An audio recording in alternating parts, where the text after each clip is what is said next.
All right, testing, testing, testing. All right, so hello everyone who has not made it yet. I guess I'll just start talking in order to sort of kill some time. Legion of Evil, hey guys, how's it going? Thank you guys for the birthday wishes. It's been a It's been quite an interesting day. Oh wait, you can barely hear? Hang on.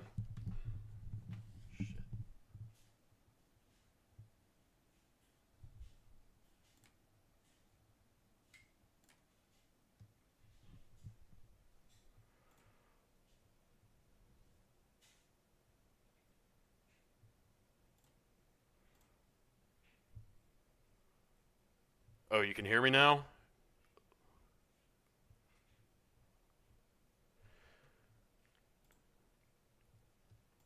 Ah, your volume was okay. Yeah, I was a little concerned there because I was pretty sure that my audio was tuned correctly. But yes, everybody, welcome to 2024. It's been a little while since the last stream. It is a new year, and I got a few ideas for new videos I want to kick around with everybody. However, first of all, I'd like to show somebody something that I think everybody will agree is really fucking cool. A little birthday present I got for myself.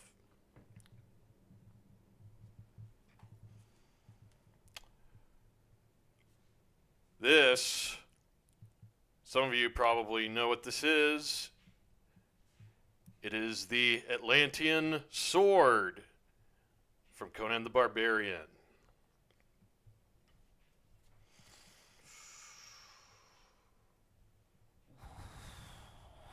I love this thing.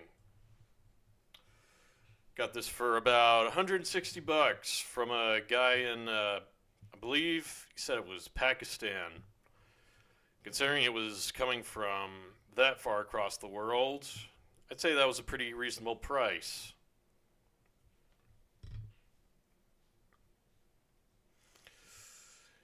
Yes, it is awesome. And it's not foam.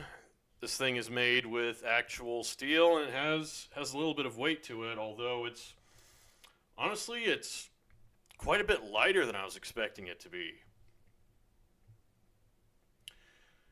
Maybe that's just me and all the time I've been spending at the gym, or maybe it is just pretty lightweight. I don't know. But yeah, I've had a lot of fun sort of just messing around with this thing. Considering how small my apartment is, obviously I'm not swinging it around super fast because I don't want to destroy everything in my damn apartment. Uh, but yeah, man. To me, it's one of the coolest movie swords of all time from one of my all-time favorite movies. Crom, I've never prayed to you before. I have no tongue for it. Yeah. I'm not going to do that whole speech, even though I do know it by heart, because, like I said in the video, I've seen that movie God knows how many times. This is the Atlantean sword from Conan the Barbarian. The one that Conan finds in that tomb from that dead skeletal king. All right. See, I already got some questions. Opinions on Andrei Tarkovsky and his work? Ooh, that is a very good question. I've only seen a couple of Tarkovsky's films. I've seen Solaris, which I love. Thought Solaris was incredibly good. I've seen Stalker, saw that movie. That's a very slow paced, but that's a very slow paced movie, but it has probably one of the most incredible atmospheres and just tones and moods of any film I've ever seen. So, if you like really sort of cerebral, sort of almost metaphysical sci fi movies, and you don't mind like a pretty lengthy runtime, then I definitely recommend checking out Stalker. That movie is phenomenal. I've also seen Andrei Rublev, which I thought was great.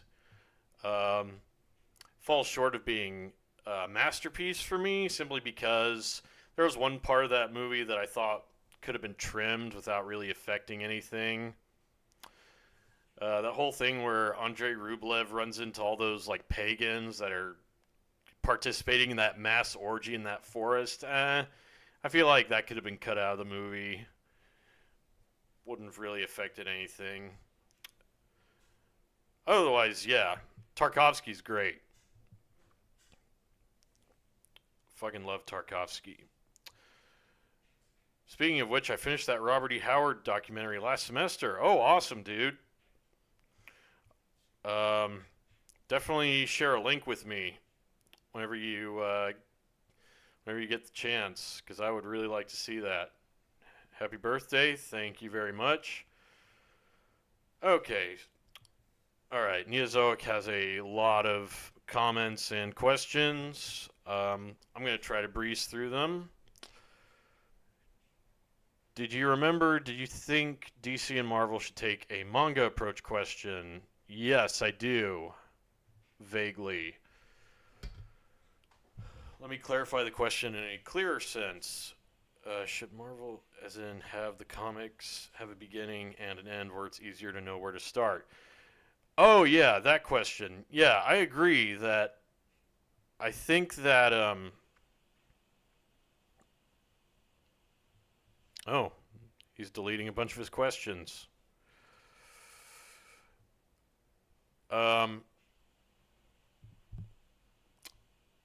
okay. I guess he's retyping his question in a more concise manner. That's fine. But I mean, yeah, I think if DC and Marvel had versions of their universes and their characters that had very clear and definitive endings, I think those would prove to be very popular. And it would probably be a lot easier for people to actually follow those stories. Let's see. Do you think characters like Batman, Daredevil, and Green Arrow could be cage fighters or compete in the Olympics? um, that would be a bit of an unfair advantage, considering that. Oh, the stream ended for you? That's odd. Um, so I think that if comic book characters like Batman, Daredevil, well, for one thing, I don't think Daredevil would qualify because he's got superhuman like senses and hearing and perception. Like I don't think that Daredevil would really be a worthy candidate. Although I would say the same for Batman or Green Arrow because those are characters that do things in the comic books that I don't think any normal human being would ever be capable of pulling off in a real life situation. Do you think a Daredevil game would be a lot like Batman Arkham City? Maybe in terms of the actual Daredevil gameplay, but maybe if they wanted to make it a bit more authentic, there would be some depth and some thought put into the Matt Murdock side. And I mean, luckily, there do exist games where you actually play a lawyer. So maybe they could take some inspiration from, I don't know, Ace Attorney or something. Where you find evidence and you defend clients during court trials and stuff like that.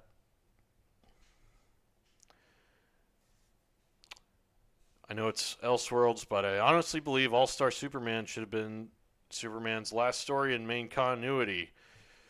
That's interesting because I believe Alan Moore wrote a story that was pretty much the ending of the Silver Age continuity. I believe it was called Whatever Happened to the Man of Tomorrow or something like that.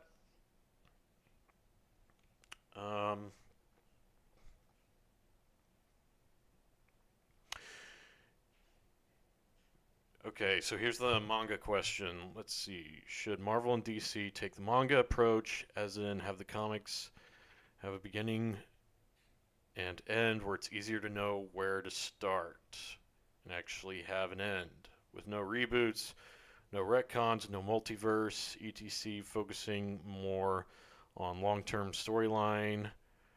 If Batman follows the manga approach, volume 1 through 4 starts with the Man Who Falls arc. If you're doing a straightforward beginning to end Batman story, I don't think you need to really go into the origin very much. I think there have been lots of other Batman adaptations that have covered that ground pretty effectively. I think Batman Begins was very heavily based on The Man Who Falls. Volume 5 through 9 with Year 1, maybe Volume 11 or the last volume with the beginning, Batman Beyond. I think you would have to differentiate it, make it unique among all those other stories that you're mentioning. Because why would somebody want to read that when they could just read like The Man Who Falls or Year 1 or watch Batman Beyond or read any of the Batman Beyond comics? I'm not sure, this supposed hypothetical manga has to stand on its own 2 feet. It's got to do something, unique and special. That's just how I feel, anyways.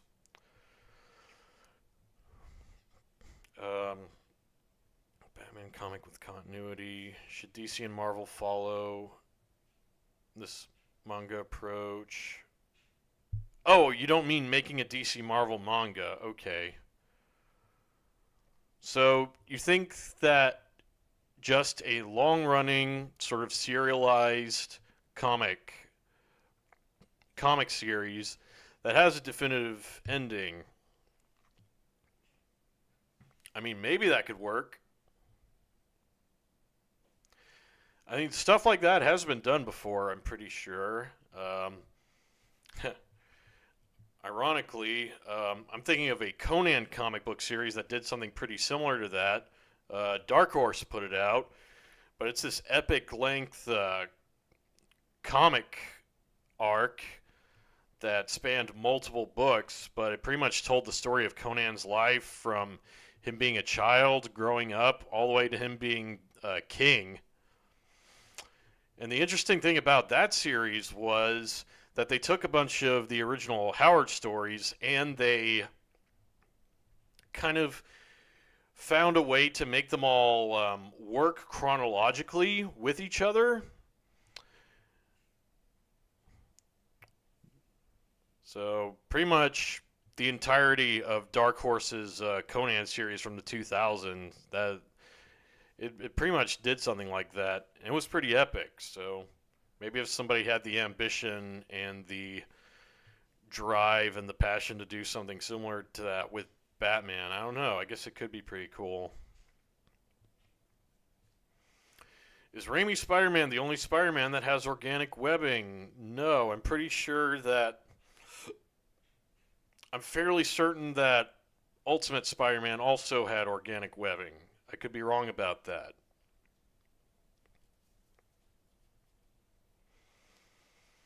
Happy birthday. Thank you very much. Could Pyro control the flames that the Human Torch produces? Probably. I don't know that much about the character of Pyro.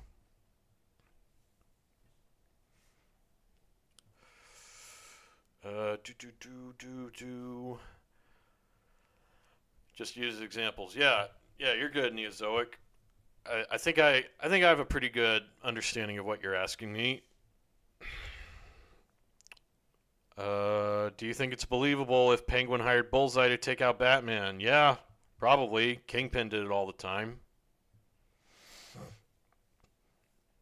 You know, Bullseye does take paychecks for, killing people. The reason I ask, because people's main complaints for comics is that DC, Marvel, and others constantly abandon continuity in favor of reboots, retcons, multiverse. Yeah, that is true. I think it's that, and there there tends to be a lot of conflicting creative visions and a lot of really strange ideas that get the green light in terms of certain comic book story arcs. Like the time that Spider-Man's parents were brought back from the dead and they turned out to be robots or some dumb shit like that.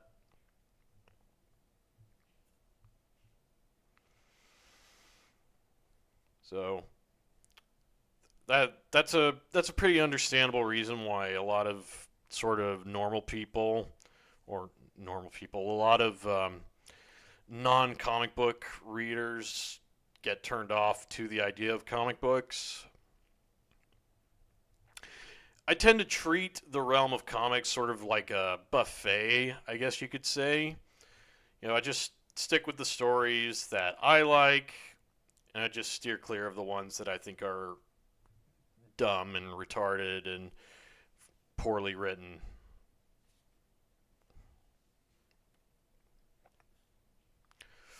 Do which loses its meaning, stakes, development, and consequences. Yep, absolutely.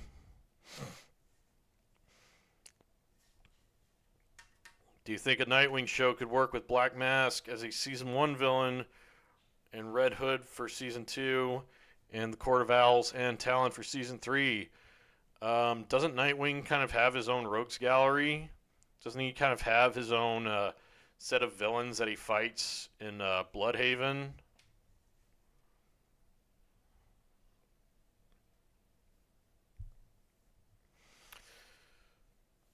So, maybe,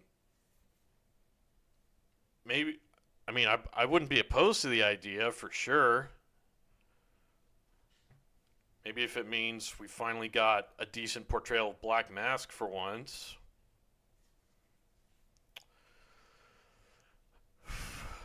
Um, maybe a decent, portrayal of Nightwing and Red Hood's sort of rocky, tumultuous relationship as well. Be kind of disappointing to not see him operating in Bloodhaven as like the police chief, because I'm pretty sure. I think like when Chuck Dixon was writing Nightwing, like he made him a police chief of Bloodhaven while he was operating as Nightwing, or he was like a police detective or something.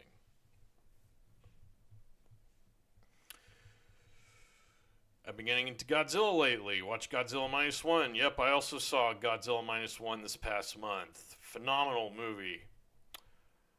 I think Godzilla Minus One deserves a lot of the praise that it gets.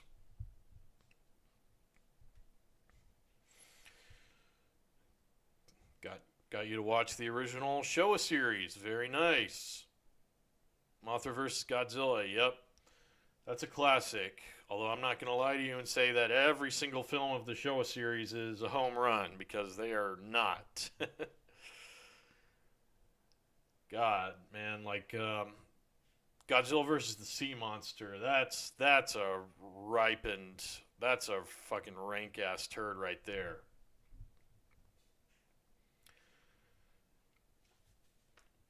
But I think that movie can be enjoyed in a sort of ironic sense.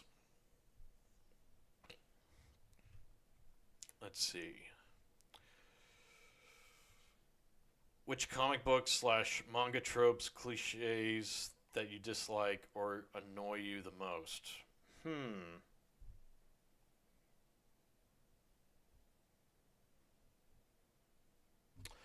I'm gonna have to think on that one a little bit. Opinion on Alan Moore. Oh boy, man. I think Alan Moore is one of the premier examples of exercising death of the author. I enjoy a lot of the stuff he's written. I think his run on Swamp Thing is phenomenal. But Alan Moore, the person, I think he's a, I think, I think he's a fucking nutcase. If I'm being completely honest,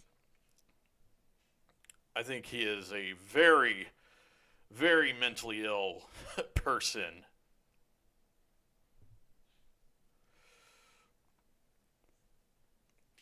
I mean, isn't he part of some pagan cult or some shit like that?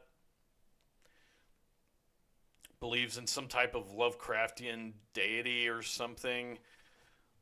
Like, I don't know, man. Like, he's got some really strange opinions on other comics and other authors as well. And also considering that he's got most of his success and his fame comes from comics, he seems to very callously just shit on the entire medium of comics as a whole on a pretty regular basis.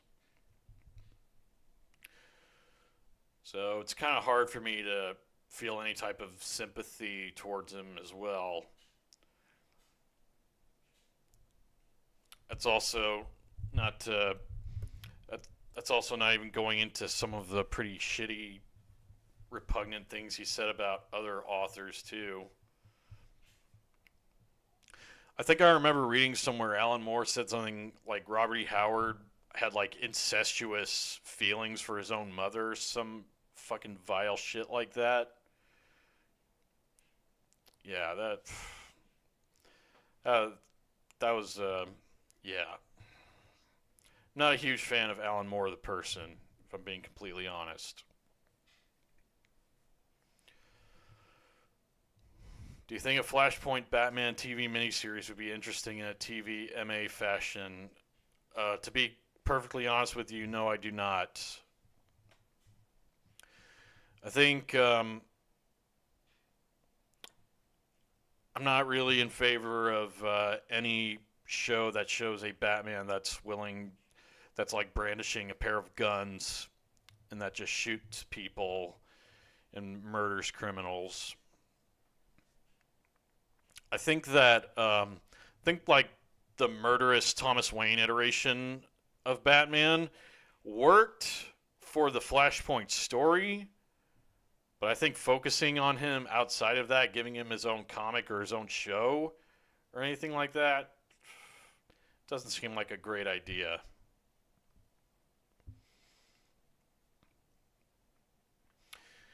Yep, Godzilla vs. the Sea Monster was meant to be a King Kong film. That's exactly why. That's why Godzilla is located on a tropical island and why he lusts after a human woman, and also why he is awakened by lightning striking him, because that was meant to be a callback to the Godzilla vs. King Kong movie, where Kong got stronger by being struck by lightning, which is also strange because that was written with the intention of that being the Frankenstein monster. Yeah, it's quite a deep rabbit hole with all the craziness that goes on with these monster films.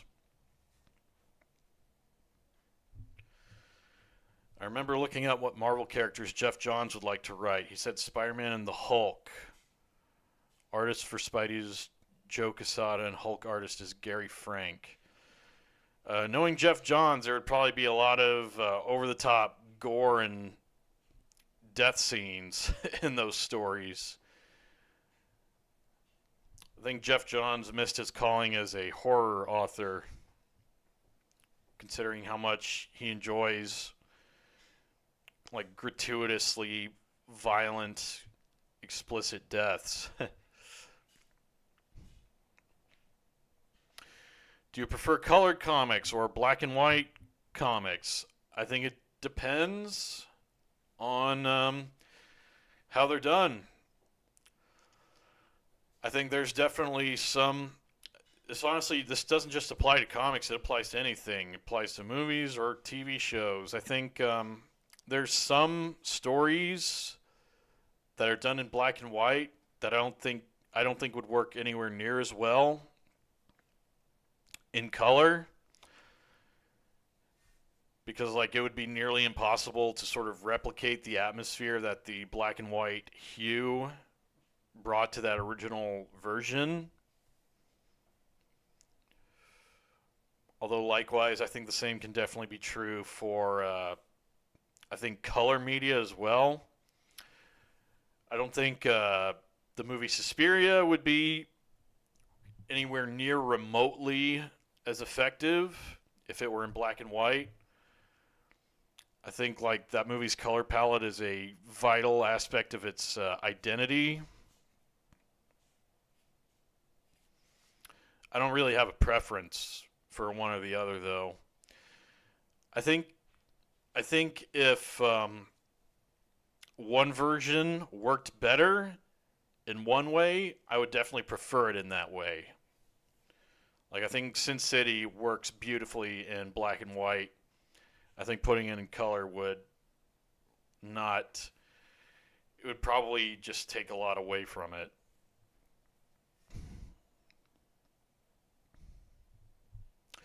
Who are some notable hero turned villain characters from DC and Marvel?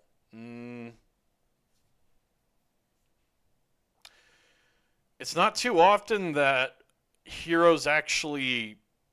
It's not too often that villains who become heroes actually stay as heroes. Like I remember that one time when Sandman became an Avenger. That didn't stay because I guess Marvel preferred him being a villain. I think that would have been a strong evolution for his character, but I don't know. I guess there are.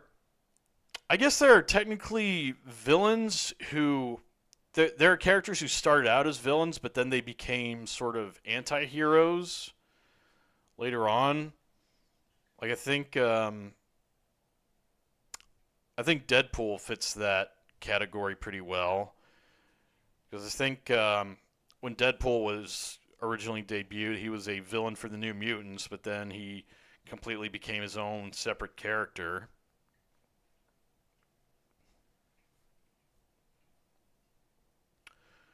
Who else? Who else? Oh, I just thought of something. Hawkeye. When Hawkeye was originally created, he was a villain. I just remembered that.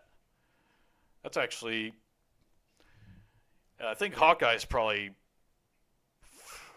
He'd probably be my choice for Marvel.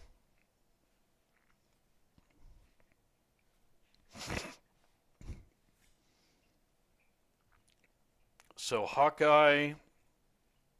Oh, I think that one team from DC, the Outsiders, they all started as villains, I believe. You know, Black Lightning, Katana, Metamorpho, all those guys.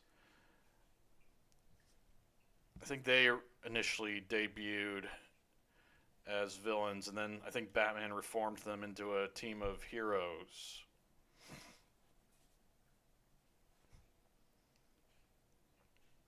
So those are all the ones I can think of right offhand. Do you think Jason Todd is the most troubled Bat Family character? Hmm. Either him or I think either him or Damian Wayne. I think I could probably see some.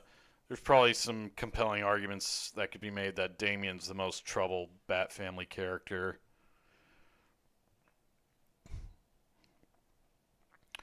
Do you prefer true pure evil or sympathetic villains? I kind of prefer pure evil villains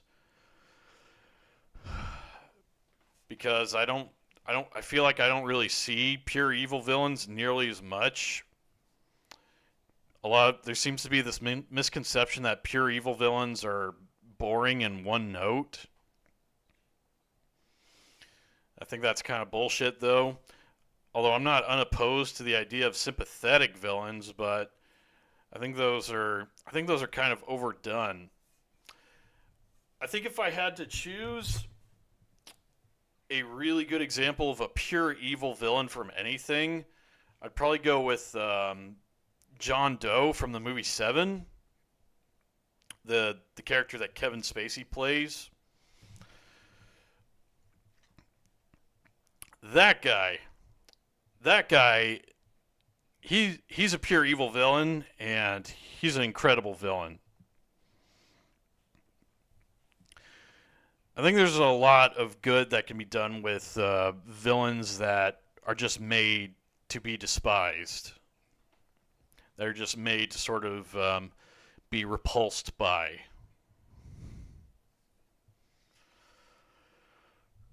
I think it's a lot more safe and a lot more risk free to just automatically make a villain sympathetic.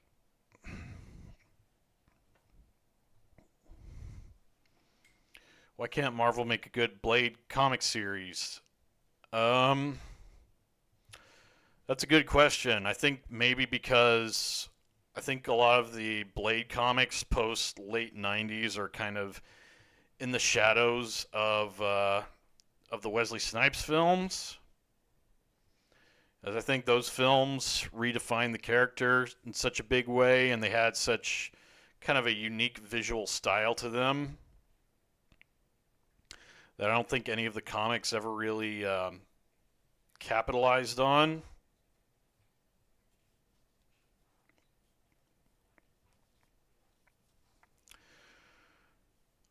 What do we got here? Top 5 favorite DC comic storylines. Let me think on that.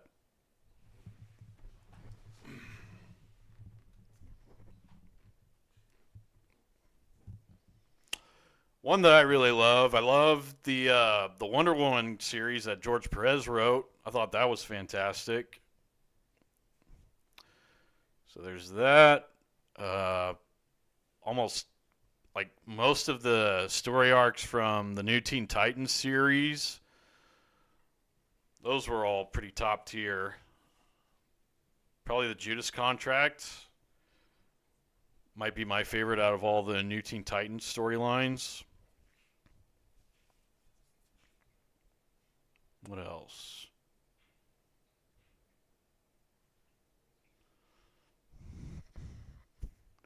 I might have to think on all the rest. Who would win, Lobo or Deadpool? I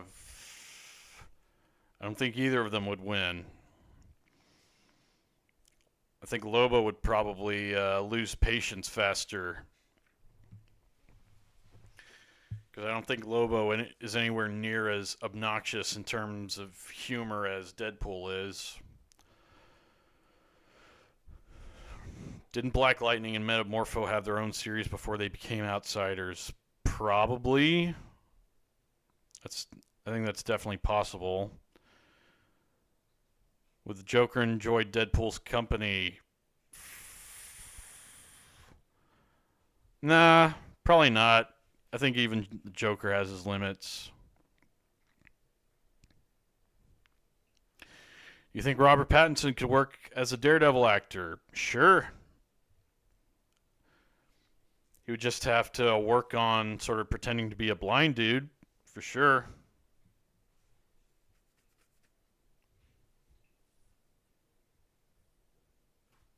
You think Deadshot could be a good Daredevil villain?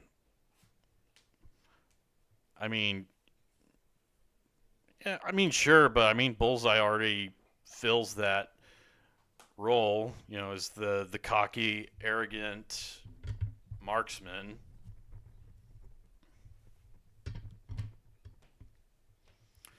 It's Top five Marvel storylines. I think I would have an easier time answering this. Trying to think. I think Daredevil Born Again would definitely be at the top of that list. What else? I think the Wolverine Weapon X story from the comics was incredible. What else? Oh God. Anything from Simonson's Thor run? God, there's so much amazing stuff from Simonson's Thor run, though. Holy crap. Maybe the entire saga with Surtur, like sieging Asgard, and Thor, Loki, and Odin all have to team up together to stop him. I think that would probably be a really strong contender. What else?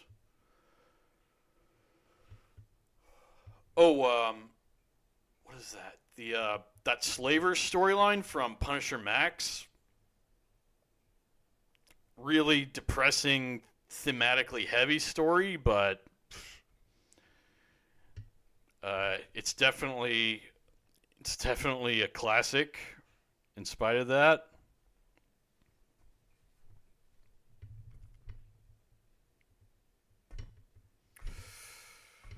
Not sure what else I can think of beyond that. What type of hero do you like? The hero who is pure of heart and incorruptible, or the hero with a questionable morality, ambiguously morally gray? I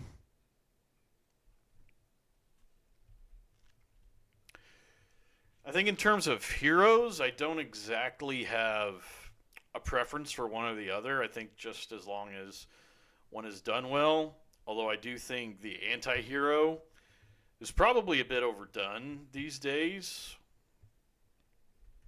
I would like to see more heroes who are a lot more virtuous deep down, rather than ones who are constantly making decisions between like the lesser of evils.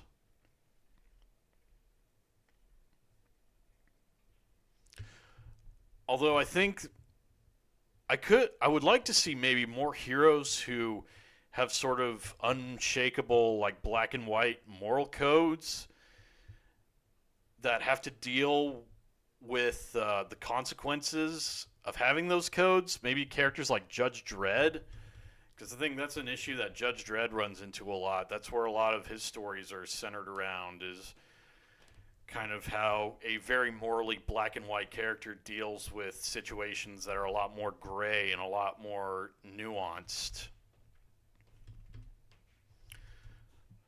So I think that's a type of story I would like to see. Do you think Green Goblin would be a tough villain for Batman? Probably.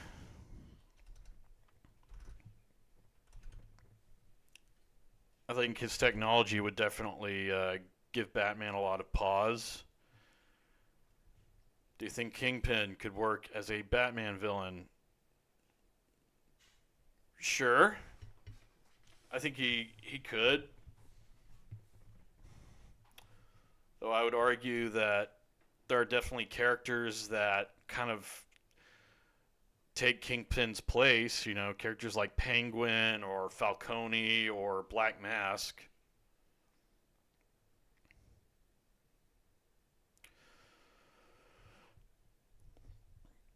Do you think Black Mask and Penguin would be easier for Daredevil to deal with, since they probably are not as physically strong as Kingpin? Yeah, but so they're definitely not as much of a physical threat as Kingpin, but I think that doesn't mean that they should be underestimated, because I think they have lots of other ways of sort of posing a threat to their heroes. You know, Penguin's got the trick umbrella. And also, I believe this isn't something you see a lot, but I'm pretty sure Penguin in the comic books is a pretty capable hand-to-hand fighter. Like like a lot of people underestimate his ability to actually fight, and he kind of uses that to his advantage. And he's a really strong fencer as well, because he hides a sword inside of his umbrella. You know, same for Black Mask. I think Black Mask he's pretty handy in a fight as well.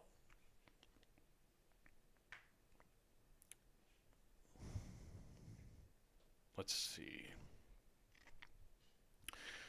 Have you read the new Predator versus Wolverine comics? No, and I do not plan to, because I am not I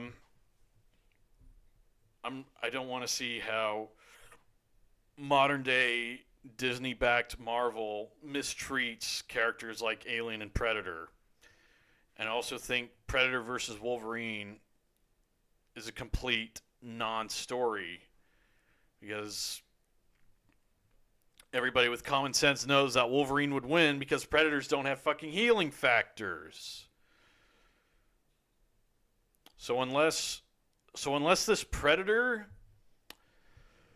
gets a pair of wrist blades made of the same metal that one katana is made of, the one that actually cancels out Wolverine's healing factor, then why should I really give a shit about the story? I did read this one Marvel Alien comic that came out like a year or two ago. This was after Disney had bought Fox. And I quit reading. I quit reading because, for one thing, the art was hideous, and it come to find out that the artist actually traced most of his stuff, and I could clearly tell, because there was this new xenomorph character who was like this humanoid female-looking creature that I think was literally just traced over from that one creature from that movie Species, the 90s movie Species, which is a film where that H.R. Giger also worked on.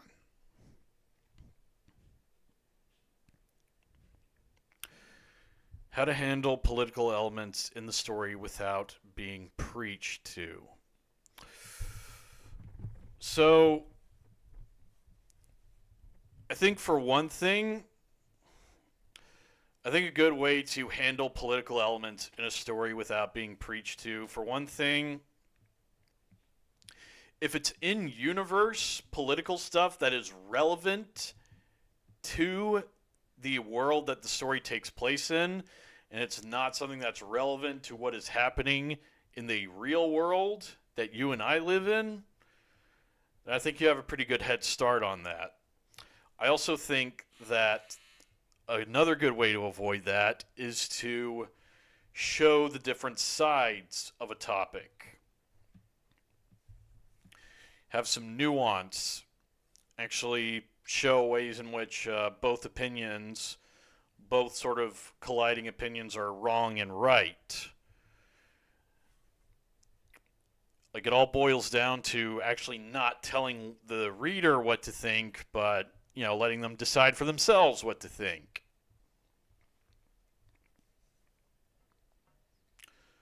Like, I'm trying to think of an example of this, and I'm not thinking of one because my mind is a bit fried at the moment.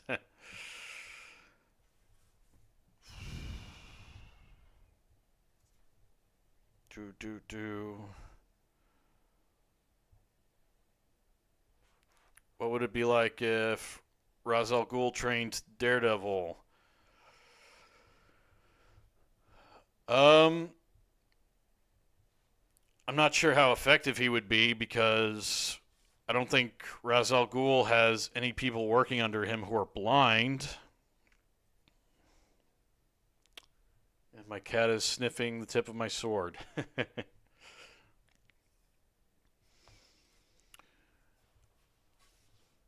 Okay. All right, cat. Yeah. Anyways, where was I? Oh yeah. So I'm not sure how effective the League of Assassins would be at training Matt Murdock, um, unless they happen to have any ninjas who are blind. Because the reason why Stick was such an effective mentor was because he was also blind, and he taught Murdock how to fight and be, a dangerous adversary to his opponents, in spite of his lack of sight. Do you like the idea of a female predator? Sure, I don't mind the idea.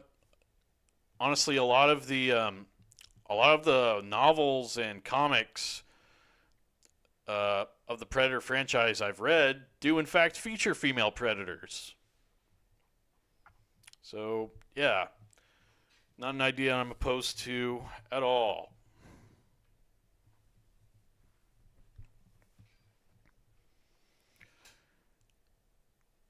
Happy birthday, and no, ma'am. what is what is that? What is that no, ma'am part? What if Elektra had a son with Bruce Wayne instead of Talia al Ghul? Oh.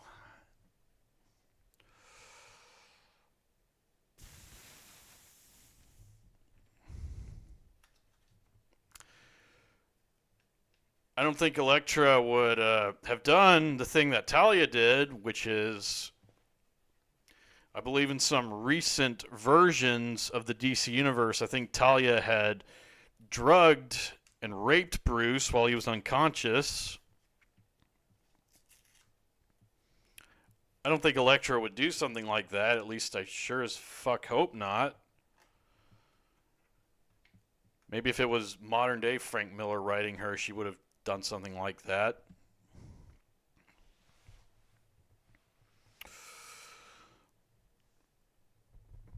I bought X-Men issue 1 as a kid. Oh, nice. The one from the 90s with the Jim Lee cover art, you mean? Do I play D&D? Yes, I do play D&D. Yes, sir. I do indeed.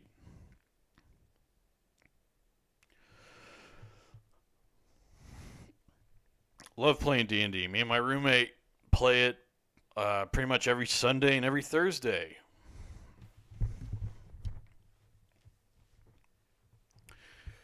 What if Talia al Ghul had a son with Daredevil?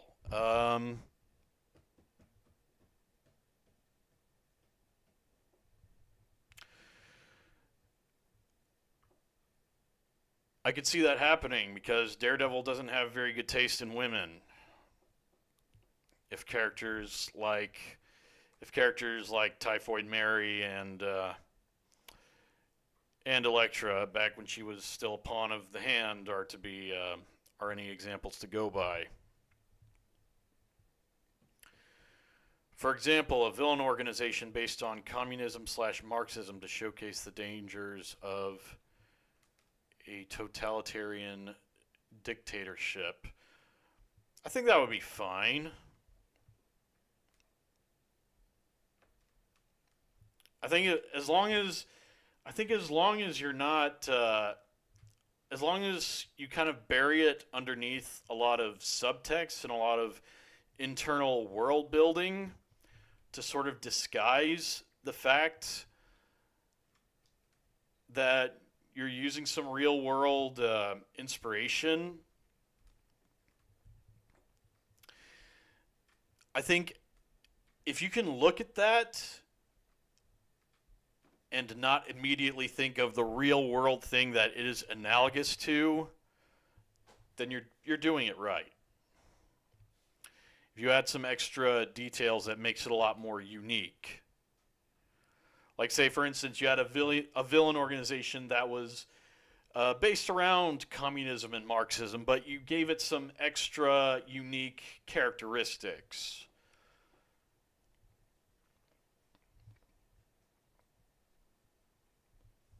Like, there's nothing wrong with that, as long as you know, flesh things out. Do you feel like Disney has failed the Predator and Alien franchise? I'm not sure if I would say that. I think the only things that have really been made so far are those weird ass new crossovers. And there was also the Prey movie, which I did not like, but I'm not going to say that was like the all-time worst movie I've ever seen or something. So no, I think it's a bit of an exaggeration to say that they failed that franchise, like the same way they've completely shit the bed with Star Wars.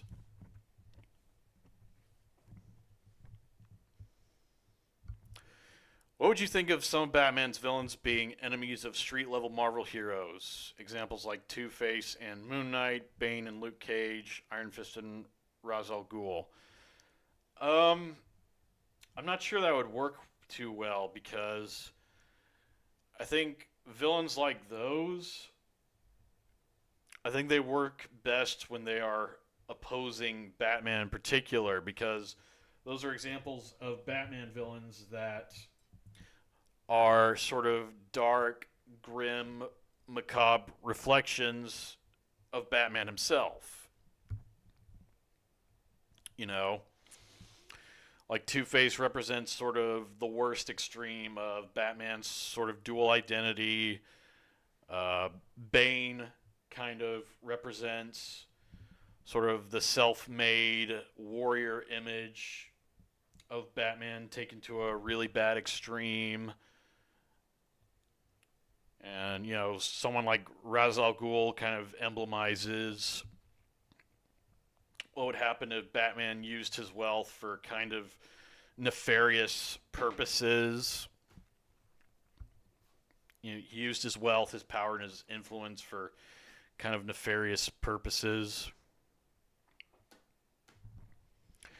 How do you feel about Chuck Dixon being part of the Rippaverse? I think that's awesome. I'm happy for him.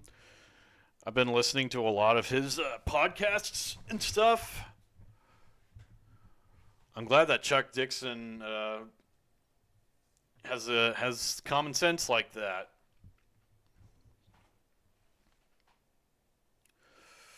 How would Ra's al Ghul feel like if his Daredevil was the father of his grandson? So, how would he feel if Matt Murdock was the father of Damian?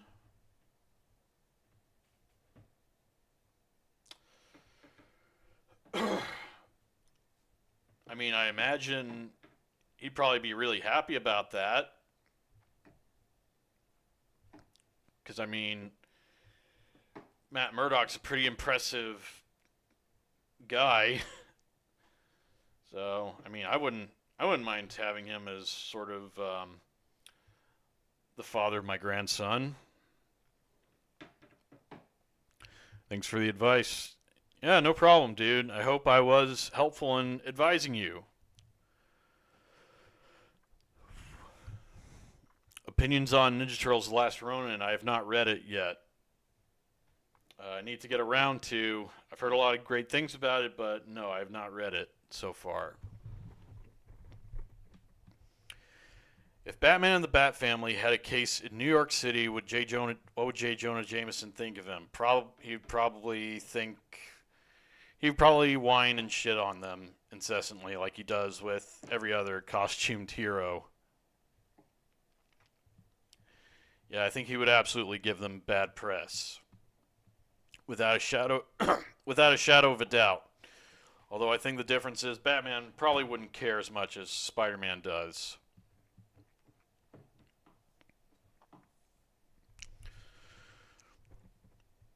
The reason I use those examples is both Two-Face and Moon Knight have split personalities. Bane and Luke Cage live in a prison, and Ra's al Ghul is mystical which fits in Iron Fist. Oh, you know what? Yeah, that's a good point.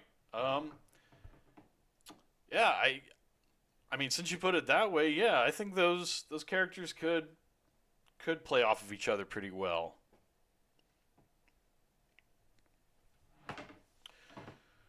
Opinions on Usagi and Karai being playable in Shredder's Revenge.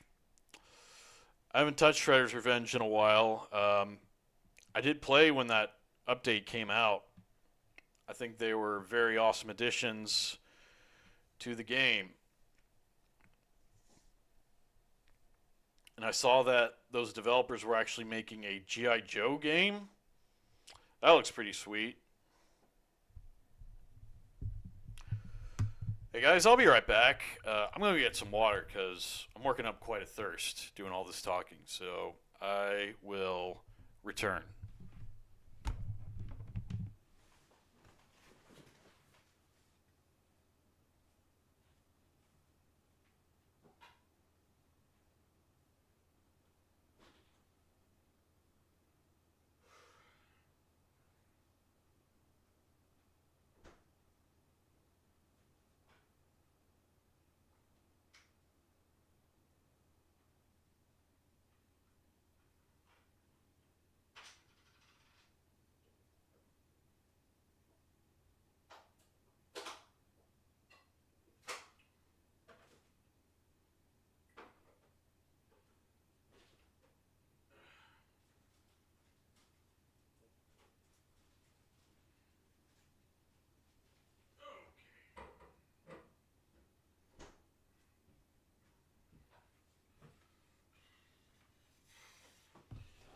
Oh.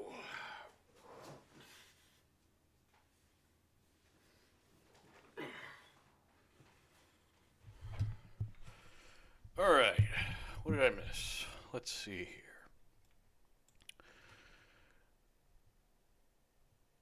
Would Ra's al Ghul and Lady Shiva respect Daredevil's fighting ability since he's blind? Yes. Without a doubt. I think any self-respecting warrior would also respect a guy who can fight as well as that without the use of his eyes. Without a shadow of a doubt.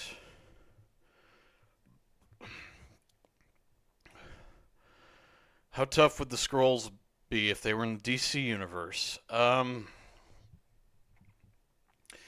imagine they would be pretty powerful, as powerful as they are in the Marvel universe, especially if you know if the Skrulls engineer like super Skrulls that can you know imitate the powers of several DC heroes.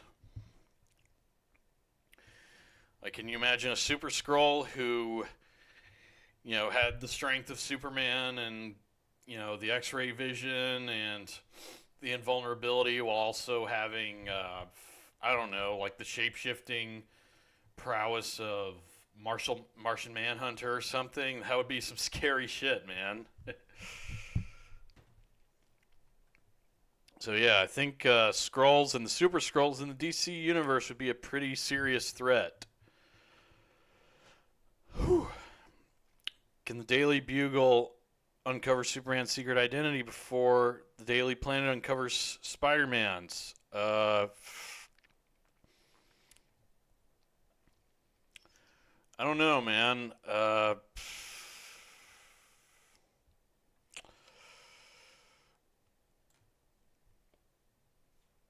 So, like, I think the Daily Bugle, the like major characters that are reporters that come to mind are like Ben Urich. That's the main reporter character I can think of. Like he's the guy who uncovers Daredevil's identity. With the Daily Planet, obviously you got characters like obviously you got Lois Lane, but you also got Jimmy Olsen and Cat Grant and God, there's a bunch of other Daily Planet characters I'm not thinking of. But But I mean, the Daily Planet also constantly overlooks the obvious visual similarity between Clark and Superman. And Daredevil wears a lot more that conceals his face than Superman does, so I don't know. My guess would be the Daily Planet would have a pretty tough time with that.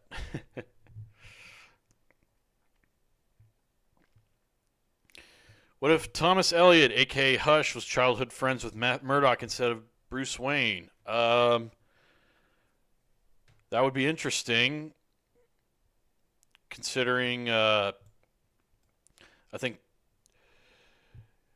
I think that'd be very interesting because Thomas Elliot was part of a super wealthy family,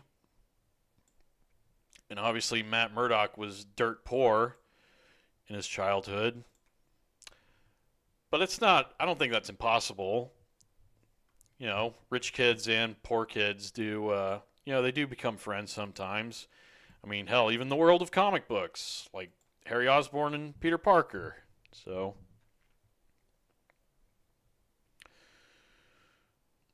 happy birthday. Thank you very much. Your Captain America rant video is a classic. Thank you. I'm glad you enjoy it, man. I am happy we live in a world where people are way more accepting towards Steve Rogers, mainly due to the MCU. Yeah, that video did feel important when I first made it, so I'm really happy you like it. Do you think Punisher and Red Hood would get along? Probably not, because Punisher's a pretty hardcore dude.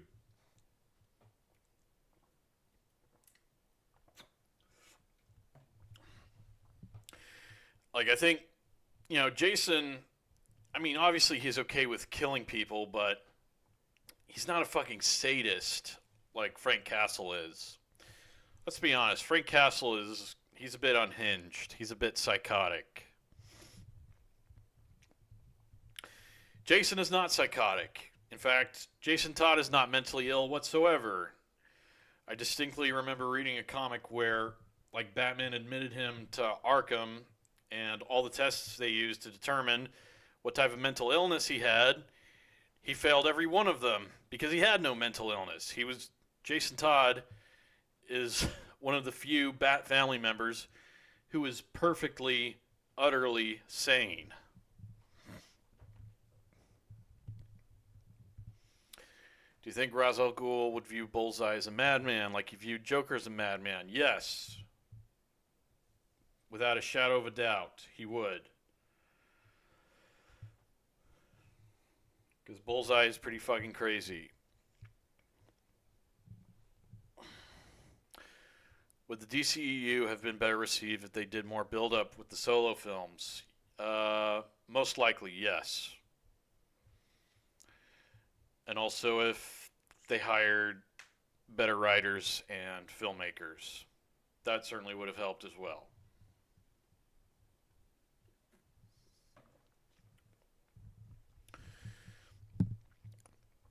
What else do we have?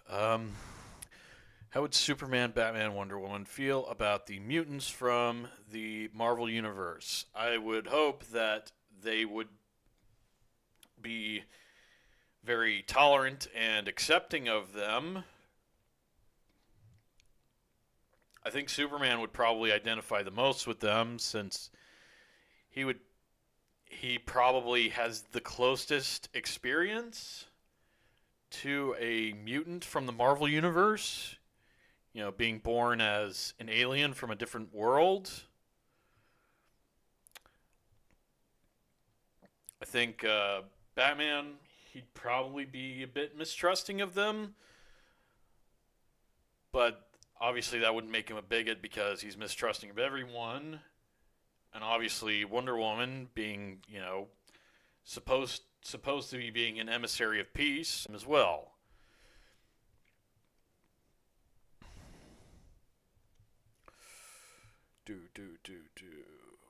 What if Hank Pym had mentored Peter Parker instead of Tony Stark? Are you talking about in the MCU? I don't know. I think if honestly, it's hard to get a read on the Michael Douglas MCU version of Hank Pym, to be perfectly honest with you. He seems like he doesn't seem like a very interesting character to me.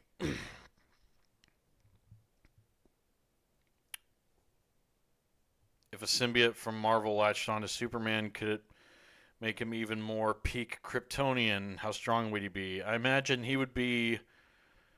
I imagine that a symbiote corrupted Superman might possibly be an apocalyptic level event. Unless every human military in the world just instantly uh, started loading their guns with kryptonite, like supersonic sound wave emitting kryptonite ammunition. Excuse me. I'm actually enjoying some of these crossover questions. These are fun. Do you think Doctor Doom will be a tough villain for Superman? Doctor Doom has magical abilities, doesn't he? So, yes, I think he would very likely be a strong opponent. And also, Doctor Doom is pretty intelligent, so he'd be pretty well prepared for an encounter with Superman.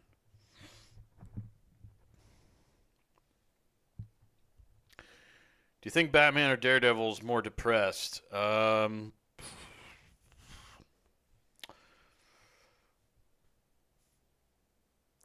hard to say. I'd probably say Daredevil because purely based on all the stuff that happens in his books, I think the fact that he has so many people close to him who keep continually dying, plus his constantly bleak life as a Catholic. Catholicism itself is pretty bleak and depressing. Yeah, I think Daredevil's definitely got it a bit more rough. Because I mean, Batman's got a massive network of friends that I don't think Daredevil has at all, anywhere near close to. Opinions on the 2004 Batman cartoon? Not a huge fan of it. Felt very inconsistent in terms of tone.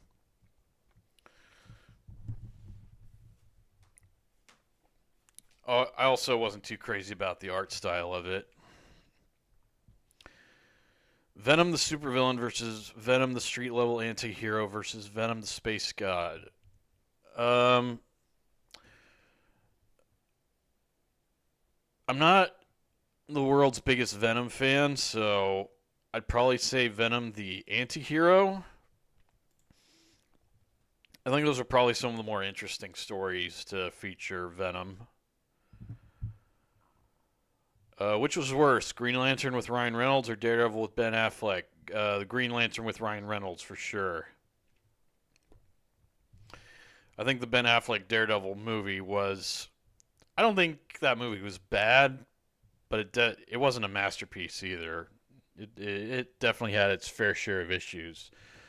The director's cut makes it very watchable, though. I enjoy the director's cut of Daredevil quite a bit.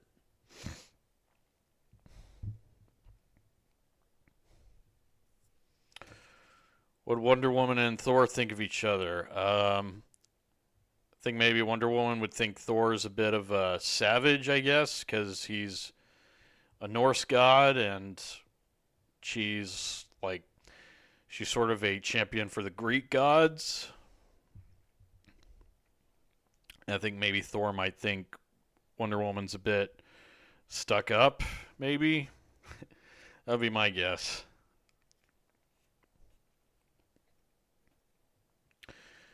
Advice question: how to handle heroic but flawed characters without making them unlikable? That's a very good question. Hmm. I'm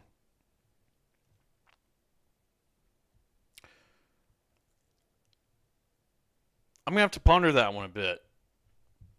I think there's definitely a technique to that, but what it is, I'm not entirely sure.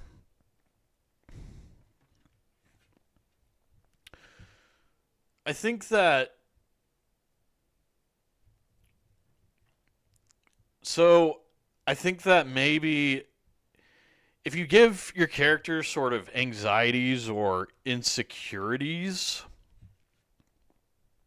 and they kind of fuck up in a big way because of that, and you use that as like a pivotal aspect of the plot, I think that's a good way to sort of thread that needle of sort of making them flawed without making them, monstrous.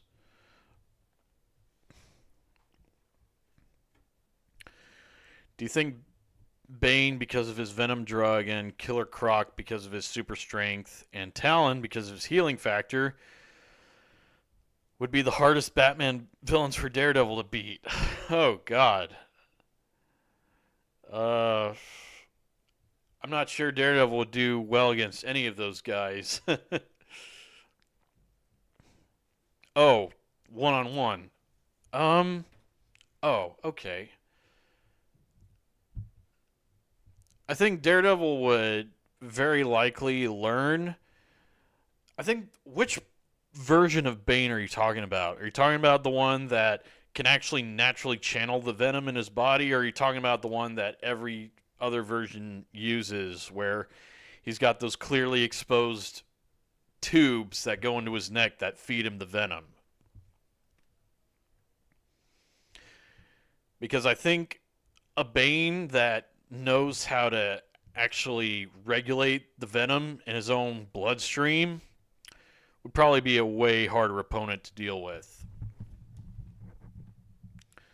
I think in terms of Killer Croc, I think Daredevil would probably have to find some way to maybe trap him in like a sewer or something. Oh, tubes? Well, then, I think in that case, I think Daredevil would probably think of a way to just cut the tubes that go into Bane's neck. That's what happens every single time Bane shows up in something. Like he beats Batman up a bunch, then Batman uses a batarang to just slice the tubes, and then Bane's out like just like that.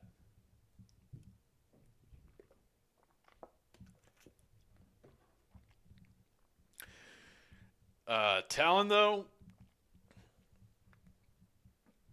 to be fair, I think Daredevil has fought like hand ninjas, and the thing about the hand is that they also they resurrect from death. So I think Daredevil would probably be prepared for fighting an enemy like the Talons for the Court of Owls.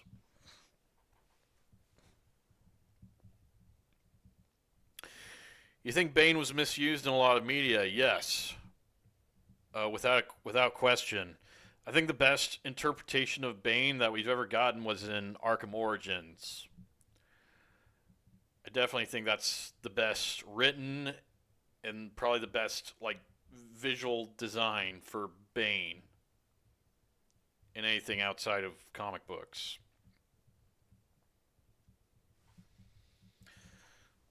Because like Bane in Arkham Origins, he was intelligent, he was resourceful, and he was cunning. He was very cunning, and he was also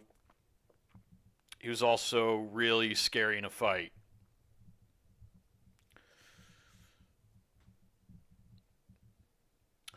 That's one of the few nice things I can say about Arkham Origins. Because I'm not a huge fan of that game. if I'm being perfectly honest.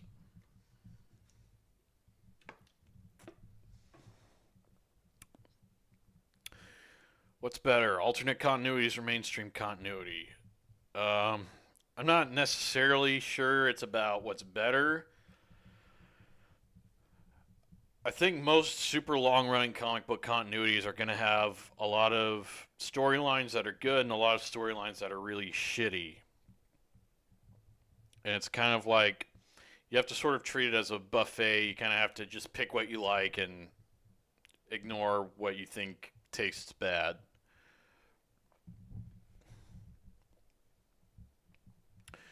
Arkham Origins Bane got nerfed in the end. Yeah, that's true. It was kind of dumb how they just made him a big generic monster that you had to fucking hide from at the end. That was pretty fucking lame. Did not like that.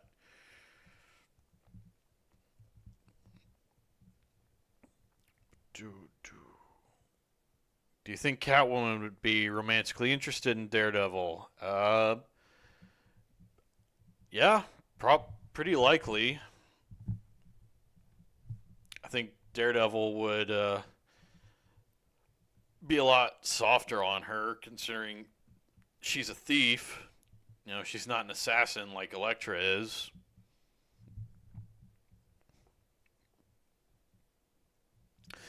Would Rob Liefeld's Extreme Universe adaptations be better on Tubi or Sci-Fi Channel? Oh man, what a question. Sci-Fi Channel. There's plenty of schlock on the Sci-Fi Channel anyway, so just throw them on there.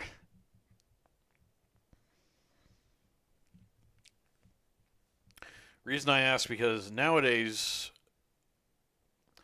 a lot of media makes their protagonists unlikable without any reason or redeemable quality. Yeah, I agree.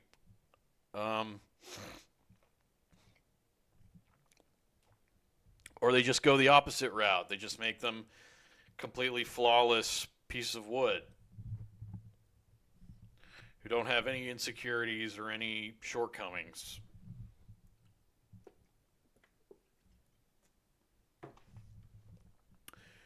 Do you think that Xbox exclusive Blade game will have woke identity politics?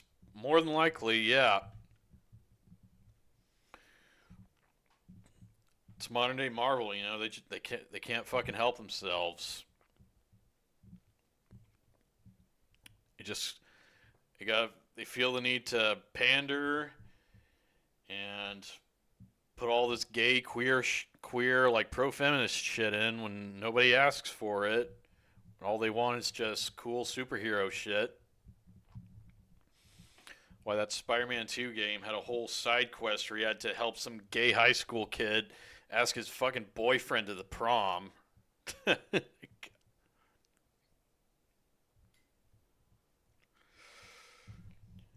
That's the type of stuff you want to see in a Spider-Man game, right?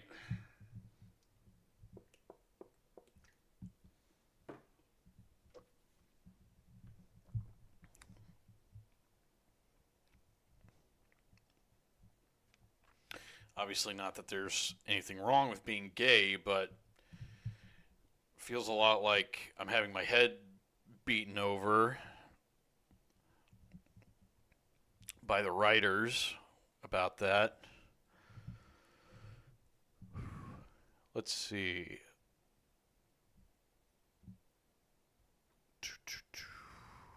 If DC and Marvel combined, what would happen to Atlantis, given both universes have its own king? That'd actually be a cool idea, seeing Aquaman and Namor kind of wage war against each other over who gets to actually own Atlantis.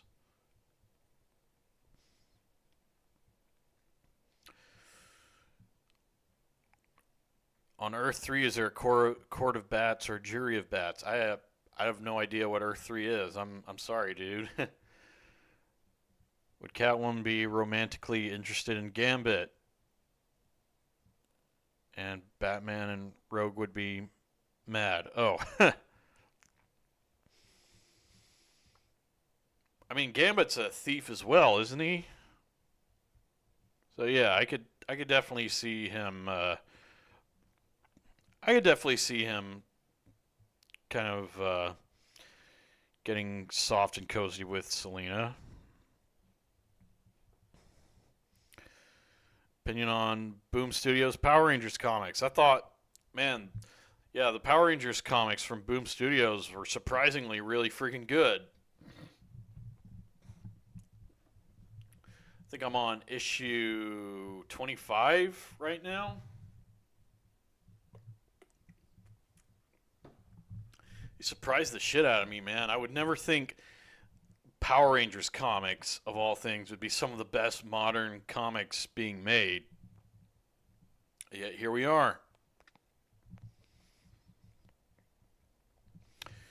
Do you think Rocksteady would do well with a Daredevil game if it was 2011 era Rocksteady? Then yes. Modern day Rocksteady, with what they're planning to do with this Suicide Squad game, they're making it live service and all this other bullshit. I don't know. Not sure.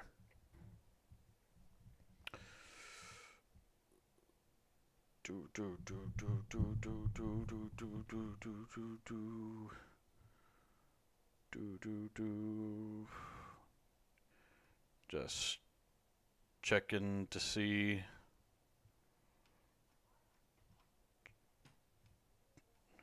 Did I miss anything? What would Spider-Man and the Ninja Turtles think of each other? I guess Spider-Man and Michelangelo would probably. I think Peter would probably be annoyed by Michelangelo and his constant wisecracking.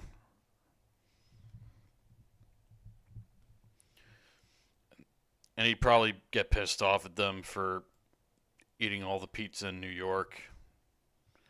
I don't know. I wouldn't see much reason for them to sort of be opposed to each other. Real world political stuff and superhero stuff never made any sense to begin with. Yeah. Yeah, I agree.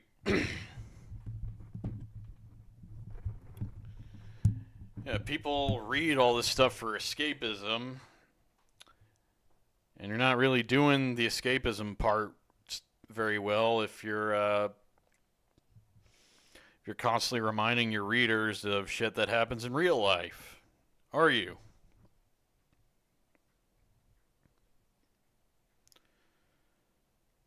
I would love to see Aquaman put that pompous prick Namor in his place. Yeah, you're good. You're good, dude.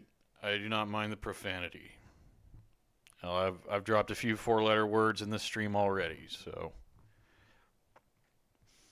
Earth 3, or simply Earth 3, is a partially reversed Earth where supervillainous counterparts of the mainstream DC superheroes reside. Oh, I see. Is that where like Owlman and Ultraman and all those characters exist?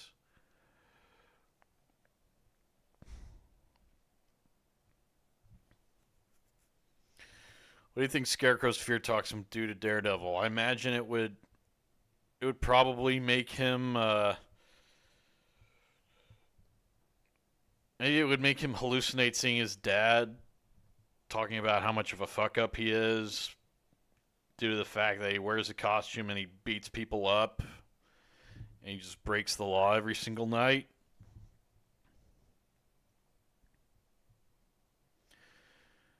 I could see Spidey and Donatello getting along since they're both nerds. Yet, yeah, without a doubt.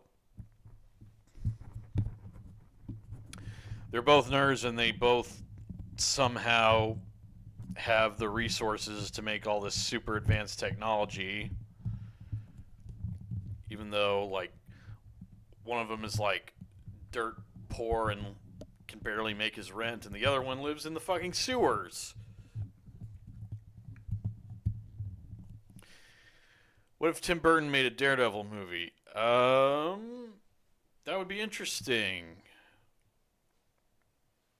I'm not sure it would fit though. Maybe if he made it like sort of black and white noir style. I think that'd be cool. That'd be a really cool take on the character.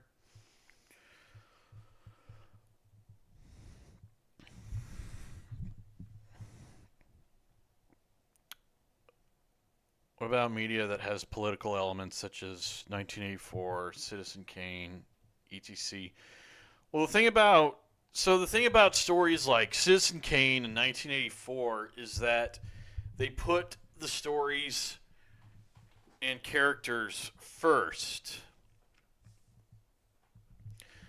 Their main focus was not having the writers convey their opinions about these real world issues to the audience. Their first priorities were to flesh out their characters and put thought into the structure and pacing of their stories. And then they added the real world stuff later on. They were not the central idea and meat of the stories.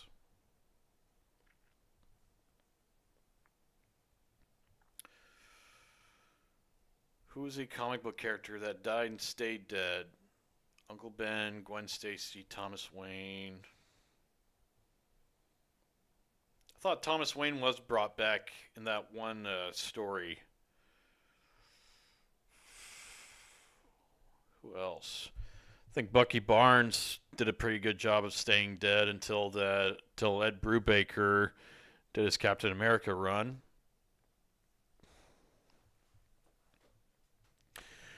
Do you prefer Super Sentai or Power Rangers? I prefer Super Sentai, but I respect Power Rangers, especially considering the fact that I actually met the Blue Ranger, David Yost, at a Comic-Con I went to a couple years ago, and he was really awesome.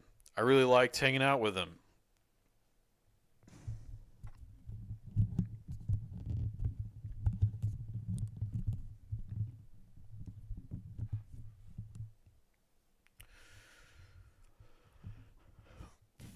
I know we all love Stan Lee, but do you think he's particularly to blame for making superheroes less escapist? Some examples are using Silver Surfer as his mouthpiece. Yeah, although I remember watching a video, I think the reception to Stan Lee's Silver Surfer solo series was pretty negative, wasn't it? Like, it was negative mainly because Silver Surfer did not feel like a character. He just felt like a proxy for Stan Lee just to rant and vent and preach about his own political world opinions.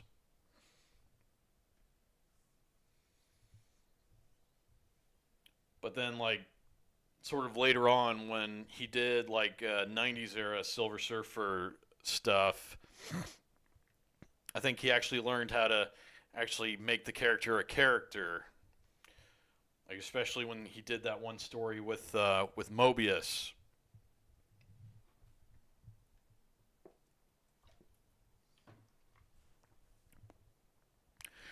Creating Iron Man as an anti-communist character. I mean that. I mean, I don't really have a problem with that. Because, I mean, the core of who Iron Man is not him being anti-communist. It's not him being a wealthy capitalist. I think the fact that Iron Man is still a popular, relevant character today, despite him being initially conceived as sort of an anti-communist superhero, is proof that there was way more to him than simply just that one trait.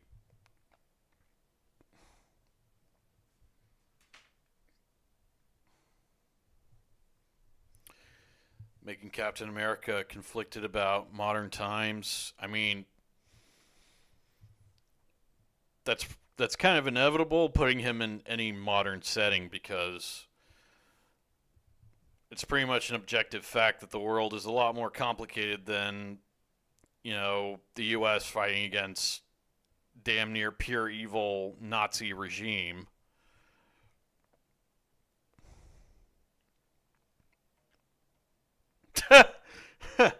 Wow.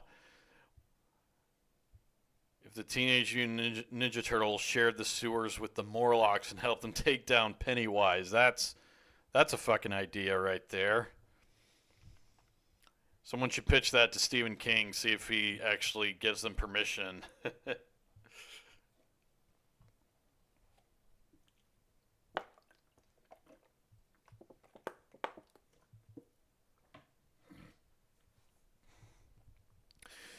What if Nightwing had Daredevil's heightened senses? I guess he would be Daredevil without the blindness.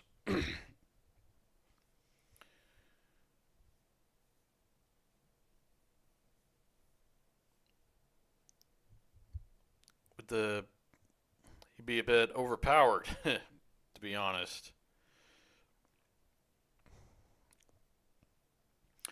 You think Bullseye would be a good Nightwing villain? And if he was a Red Hood villain, would Jason Todd just kill him? Yeah. I think Red Hood would definitely not hesitate to kill someone like Bullseye. As for being a good Nightwing villain, I mean, sure. Theoretically, he very well could be. Do you think a crossover between Reeves' Superman and Keaton's Batman would work?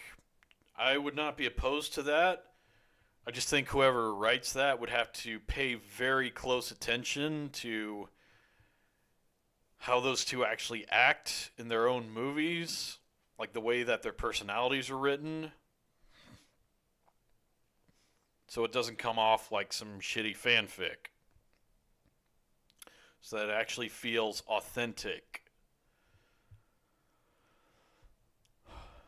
Point I was trying to make is Stan Lee tried to put comics in the real world, not just giving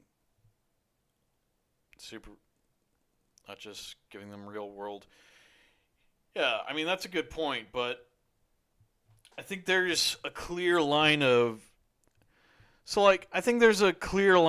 demarcation between incorporating real world issues into the fictional stories that you create and setting these fictional stories in real world locations, and then just making your fictional stories only about these very specific esoteric political issues.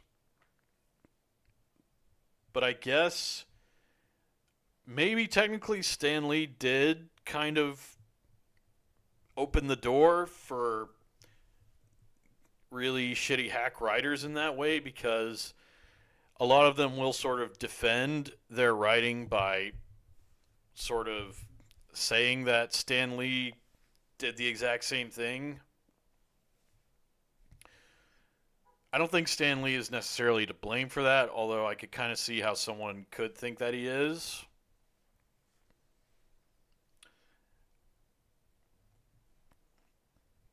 That's an interesting question to ask, though. What if Frank Miller wrote SpongeBob episodes? Oh, God, I don't even want to think about that. Oh, man. It would be the most wild shit imaginable. You think Deathstroke would be a good Captain America villain? Actually, I think he would be a great Captain America villain. Because Deathstroke's a former soldier. And I think he was a soldier that was experimented on. And he was kind of discarded and treated as disposable by the government. So I think I think there's a lot of really interesting territory that could be explored if he and Captain America actually met each other. So yeah, I think there's some legitimate potential there for sure. What if Stanley Kubrick directed a Watchmen movie? I'm not. Um, I think it would be. I think that would be something to witness for sure.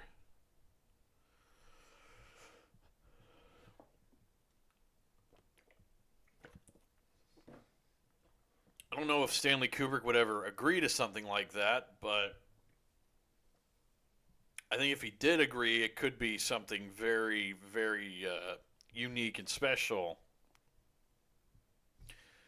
I think in terms of visuals, it would be incredible.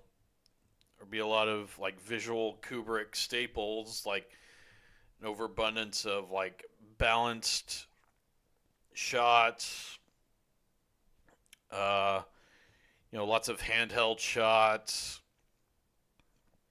lots of natural lighting and stuff like that. Super wide aspect ratios. I think visually that film would look spectacular for sure. I don't know how he would handle the characters though, because I think for all of Kubrick's strengths, I'm not sure if character writing is one of them. What would a crossover between Black Panther, The Phantom, and Tarzan be like? That could be a lot of fun. Although I'm wondering how Black Panther and so Black Panther and Tarzan meeting, I could kind of see because I believe uh, the Tarzan stories do take place in Africa, but I thought the Phantom was in like India.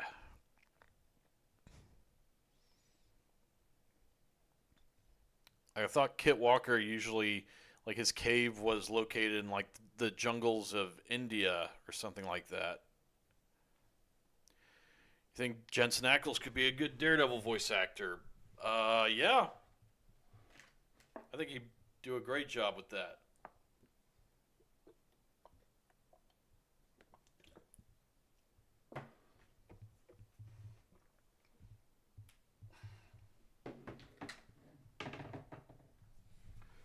Ooh. Oh. How do you feel about the comparison between Dario Argento and Alfred Hitchcock? I think that they're two incredibly talented suspense filmmakers for sure, or at least Argento was. He used to be. I think that I think there's a grittiness and an edge to Argento's films that I didn't really see anywhere near as much of in Hitchcock's films. And when I say grittiness and edge, I'm not solely talking about like the huge amounts of gore that you would see in Argento's films. I think there's a bit more of a raw, gritty feeling to Argento's style. Whereas Hitchcock's films had kind of a really almost had kind of like this dream-like sort of fairy tale atmosphere to them.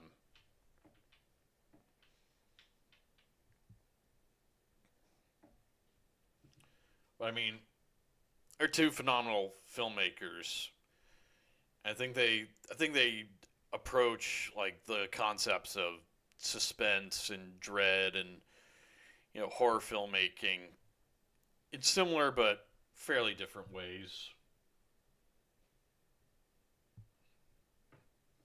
Because I think Hitchcock, a lot of the way he would build suspense is sort of through dialogue and character interactions.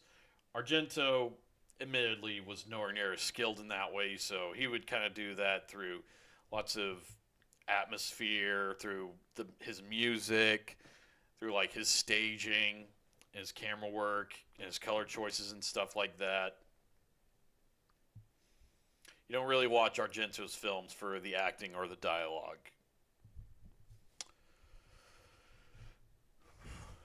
Anyways, you think Jamie Dornan could make a good Batman actor? Yeah. He was Christian Grey. I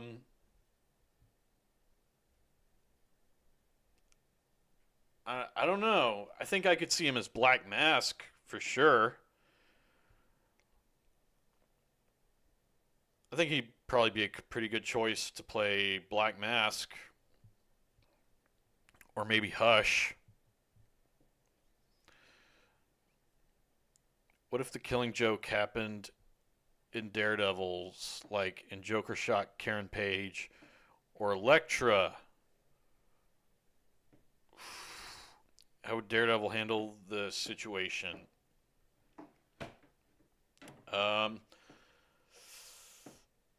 I think Daredevil would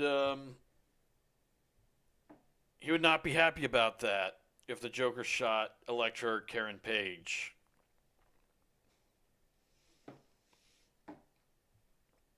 Although whether he would actually take the Joker's life,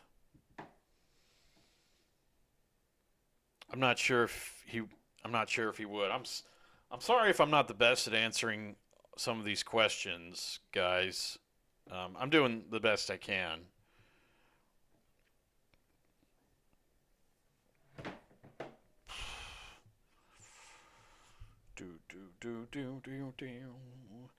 Opinions on H.P. Lovecraft. I've love H.P. Lovecraft. I've read pretty much every single one of his stories. If I had to pick favorites, I'd probably go with The Haunter of the Dark, the Dunwich Horror, Pigman's Model. What else? The Shadow Out of Time. There might be others that I consider my favorites, but those are definitely some of my absolute favorites off the top of my head.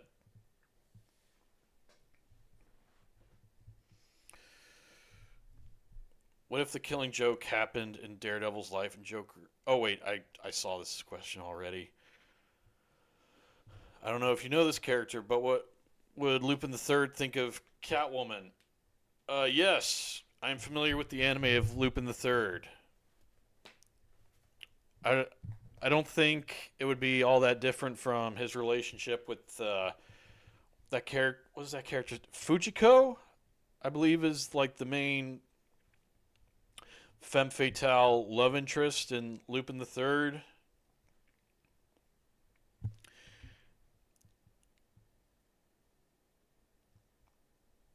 I think he would. I don't think it would be that different of. I don't think it would be that different of in a relationship. Well, maybe it would be because I think Catwoman would be more used to being the main talker in the relationship because Batman's not very social and he's not very good at having fun banter with anyone.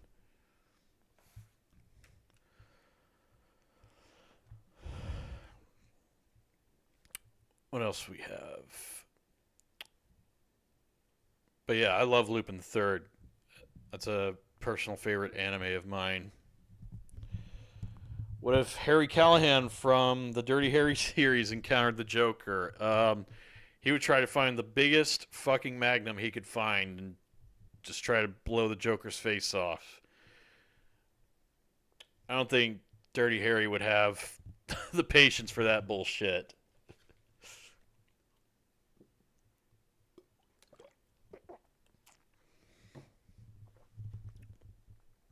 No, sir. Man's got to know his limitations. Doing a good job answering questions. Thank you. Doing the best I can. How would Darkseid and Emperor Palpatine think of each other? That's actually a very good question. I feel like Darkseid might think Palpatine is weak because of his use of deception.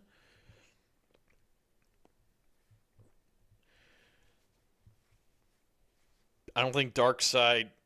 I don't think Darkseid is really accustomed to like deceiving or sort of falsely playing nice with his enemies.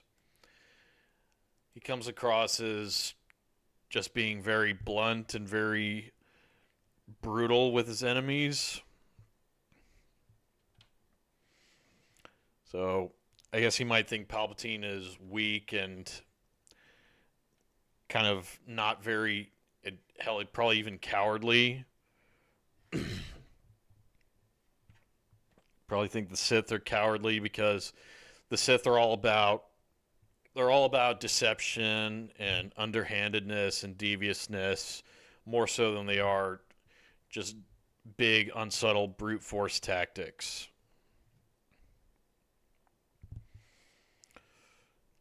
I think Palpatine would probably think Darkseid is probably way too comfy on his throne on Apocalypse, having everybody else do his work for him.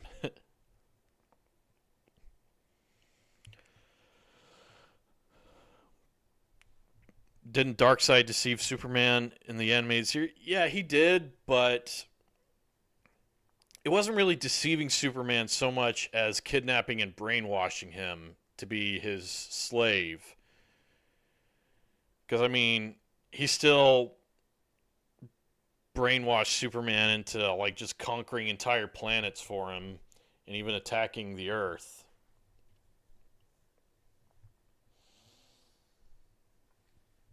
You know, I mean, Sith in the Star Wars universe around the time of Palpatine's reign, they weren't doing the whole like galaxy-wide brutal military conquest thing very much because that hadn't worked out too well for them in the past. They kind of moved past that. Um, Happy birthday. Thank you very much. Thank you for joining the stream. Opinions on Transformers Animated. I haven't watched it for years. I remember liking it when it came out. I bought a few of the toys as well. I thought the toys were awesome. What if SpongeBob was Daredevil, Patrick Star was Foggy Nelson, Sandy Cheeks was Karen Page, Bullseye was Squidward, Mr. Krabs was Kingpin? God. I think Sandy would probably be better as Elektra. Maybe that whale chick, Pearl, would probably be a better choice for Karen Page.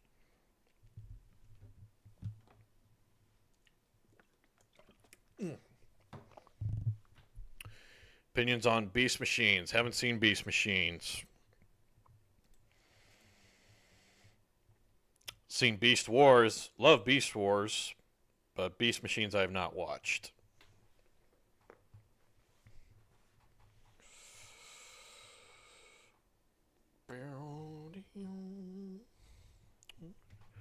How long have I been going for?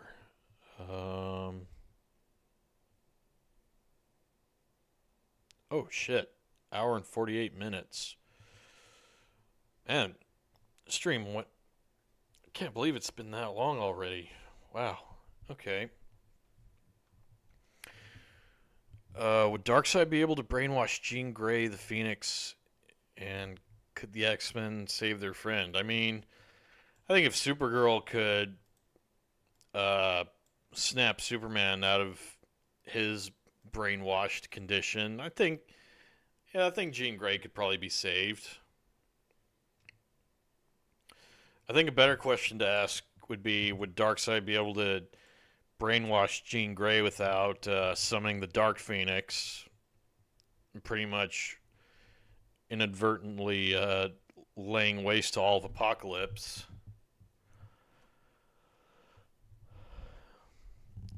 Do you think Daredevil could take most Batman villains in a one-on-one fight? Yeah, probably. Maybe he might have trouble against someone like Mr. Freeze or Clayface.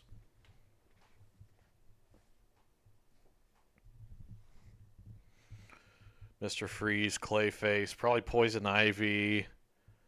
Uh,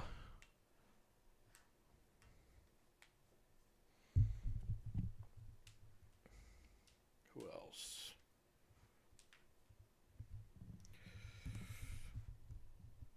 Maybe not. Maybe he wouldn't do so well. I don't know. Would He-Man stand a chance against Darkseid? No. Although I'm a bit biased on that because I'm not really a He-Man fan. I think He-Man's kind of lame. I think he's a kid-friendly, inclusive, PC version of Conan. Sorry, not the biggest He-Man fan.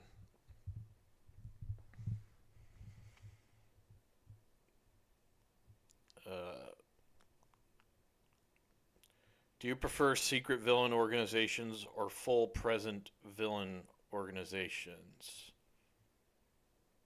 What do you mean by full present villain organizations? Sandman or Clayface when in a fight? I'm gonna go with Sandman.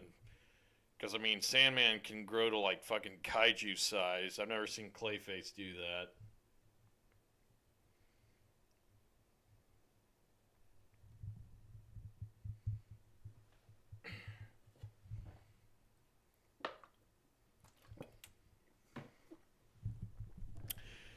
Anyways, one thing I've been forgetting to mention. I was wondering what you all thought of this idea. Once I get my Terminator video out, working on that video has made me play through that game, Terminator Resistance. And I forgot just how awesome that game was. I was thinking about making a sort of an in-depth video review on that game. So I feel like it's very underappreciated. So I definitely like to make a lot more people aware of it.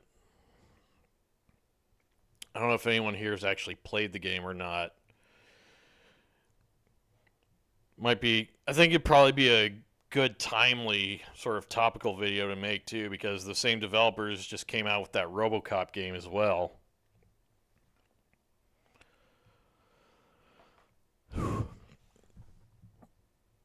Villain organization that is well known to the world. Not. Oh, I see.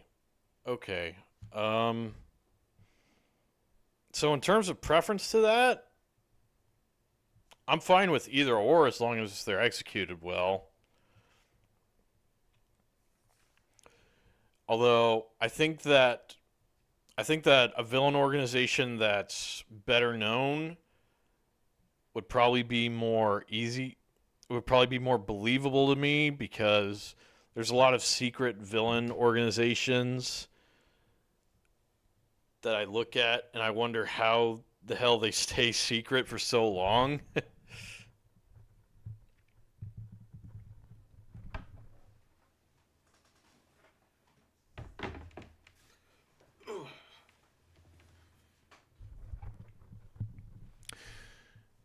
In the Superman Terminator crossover comic, was Metallo used as the basis for Skynet? I have no idea, to be perfectly honest with you. I know I know that in the Terminator RoboCop crossover comic, RoboCop himself was used as the basis for Skynet,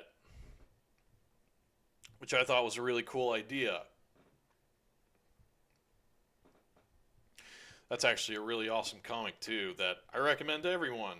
That Terminator versus RoboCop comic, the one that Frank Miller wrote and Walt Simonson did the art for. That shit is pretty awesome.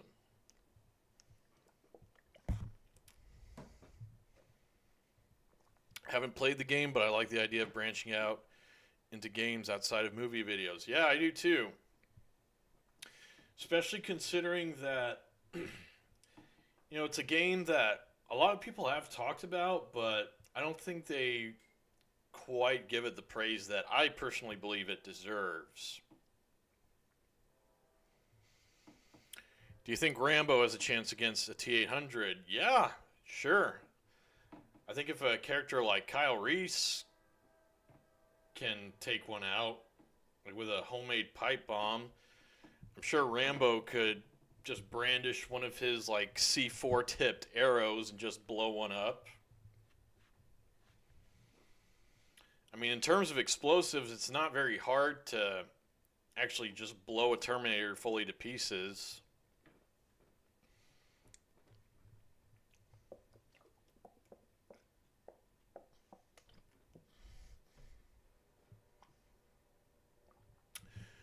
But yeah, there's just a lot of stuff I want to talk about in regards to that game.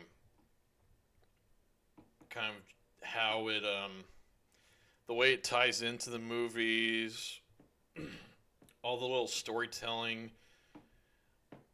all the little storytelling things it does. I love that game's story. I think it's an insanely well executed, very well written story.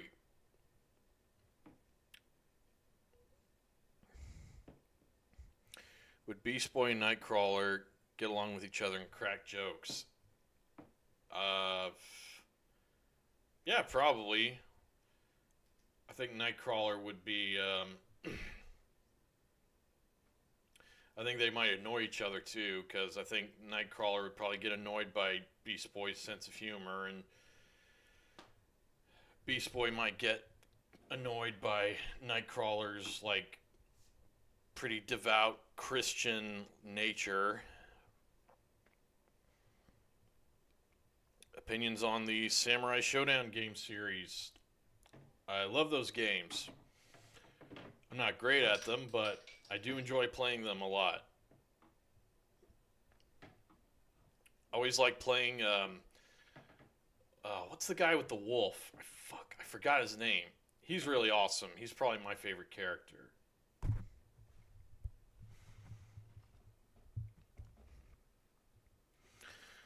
What would Punisher think of the Court of Owls? Would he be a bigger threat to them since he doesn't mind killing? Yeah, very likely.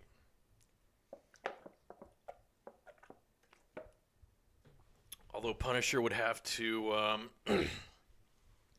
get a hold of some special equipment, considering the Court of Owls talons have healing factors. Which quote-unquote sequel video game is better, Alien Isolation or Terminator Resistance? Oh man, that's a tough question. I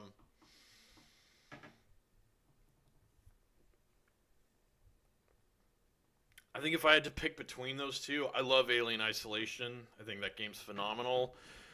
But if I had to pick between those two, I'd probably go with Terminator Resistance because I have I have a pretty unpopular opinion regarding the Alien series, but I actually really like the third movie a lot.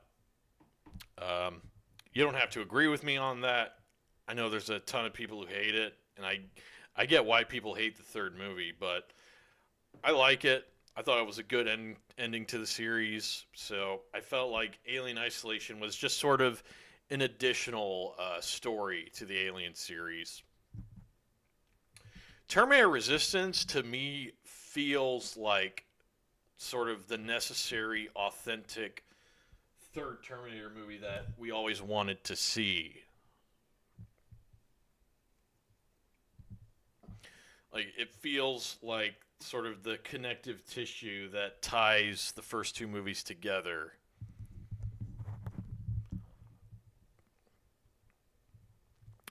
Which version of Brainiac did you prefer, the alien or the robot? Probably the robot. I think robot Brainiac had a really cool design.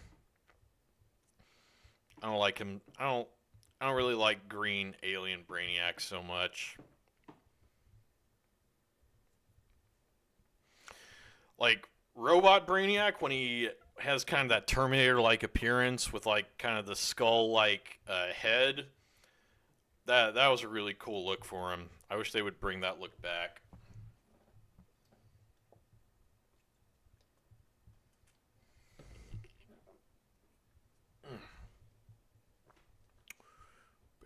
Holy sh!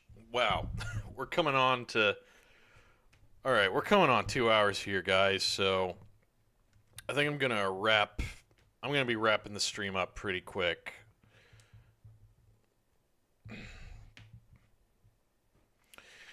Which motivation for Brainiac do you prefer, shrinking cities or wanting knowledge? Didn't he shrink cities as a means of his pursuit of knowledge?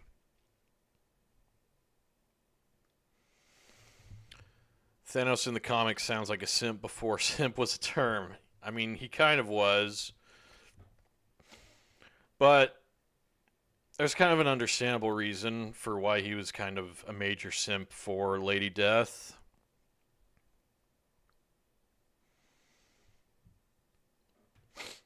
What would Optimus Prime and the Autobots think of the Justice League? I think they would probably get along pretty well.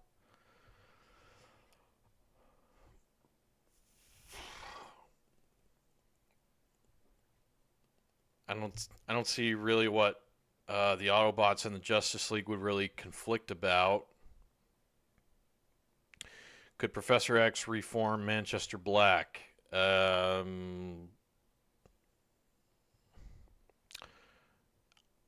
Maybe. I don't know. I don't know a whole lot about Manchester Black aside from that one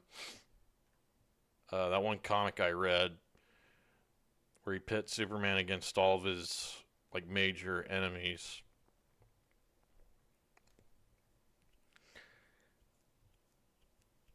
Yeah, it's past 2 hours. I think I'm gonna be, I think I'm gonna be ending the stream here. Thank you everybody for the kind words. Legion of Evil. Hope you have a good night, dude. Same for you, Neozoic. Same for you, Candlestick. Appreciate everybody hanging out for these 2 hours. I'm about more than halfway done with my Terminator video, and it should be coming out. It should be out by the end of the month. So it won't take me that long to sort of refine it and get it ready. But yeah, I think that's all I've got. Yeah, dude, I will be doing another live stream.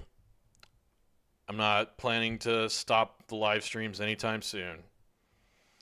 Although I'm probably going to do something that's a bit different for the next stream, though. Because I don't want to stagnate in terms of the way I do these streams with just me sitting here answering your questions. Not that I don't enjoy answering your questions, but I do want to do something a little bit more unique with the next stream. Thank you, Neozoic. Thank you for the good birthday wishes. All right, I'm ending the stream now. You guys all have a great night. Signing off. I will